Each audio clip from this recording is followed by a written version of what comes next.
சிங்கப்பூர்ல நான் ஃபேஸ் பண்ண பேஷண்டோட டாப் 5 ஹெல்த் இஷ்யூல நேத்து டாப் 5 அண்ட் 4 என்னன்னு பார்த்தோம்.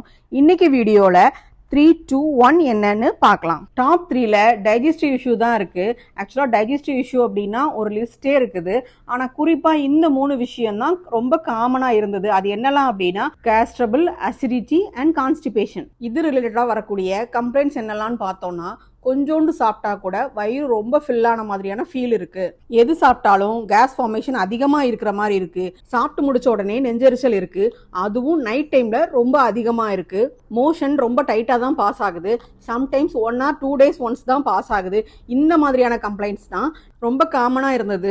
டாப் 2ல என்ன இருக்குன்னு பார்த்தா லைஃப் ஸ்டைல் டிசீஸ்ன்னு சொல்லக்கூடிய டயபெட்டிஸ் தான் டாப் 2ல இருக்கு. டயபெட்டிஸ் ரிலேட்டடா வரக்கூடிய கம்ப்ளைண்ட்ஸ் என்னன்னு பார்த்தோம்னா, சாப்பிட்ட உடனே ஏதாவது ஒரு ஸ்வீட் சாப்பிடணும் போல கிரேவிங்ஸ் அதிகமா இருக்கு. ஃப்ரீக்வெண்ட் யூரினேஷன் அண்ட் சம்டைம்ஸ் கை கால்லாம் இச்சியா இருக்கிறது, அதிகமா பசிக்கிறது அண்ட் அதிகமா தாகமா இருக்கிறது. இதெல்லாம் தான் டயபெட்டிஸ் ரிலேட்டடா வரக்கூடிய காமன் கம்ப்ளைண்ட்ஸா இருக்கு. ஃபர்ஸ்ட் பிளேஸ்ல இருக்கக்கூடிய ஹெல்த் இஷ்யூ என்னன்னு பார்க்கலாமா? மென்டல் ஸ்ட்ரெஸ் அண்ட் ஆன்சைட்டி தான் ஃபர்ஸ்ட் பிளேஸ்ல இருக்கு. நம்ப முடியல உங்களால, ஆனா இதான் உண்மை. காமனா ஸ்ட்ரெஸ்ஸா இருக்கு அப்படிங்கிற அந்த ஒத்த வார்த்தையை வச்சு எல்லாரும் ஈஸியா கடந்து போயிடுறோம்.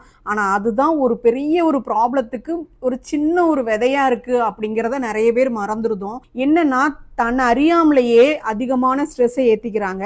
சின்ன விஷயத்தை கூட பெருசா பாக்குறது.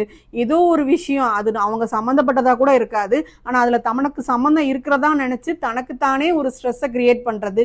இது ஒரு சின்ன பிரச்சனை தானே அப்படின்னு சொல்லி அதை மைண்ட்ல ஏத்தி அதுவே நாள் ஆக ஆக பெரிய ப்ராப்ளமா நினைச்சு இரிட்டேட் ஆகி தூக்கத்தை கெடுத்து ஓவர் திங்க் பண்ணி ஃபைனலா ஸ்ட்ரெஸ் அண்ட் ஆன்சைட்டியில் கொண்டு விட்டுறது.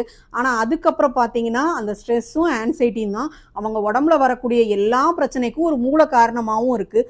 அந்த ஒரு ரீசன்னால தான் ஸ்ட்ரெஸ் அண்ட் ஆன்சைட்டி நம்பர் 1 பிளேஸ்க்கு வந்திருக்கு.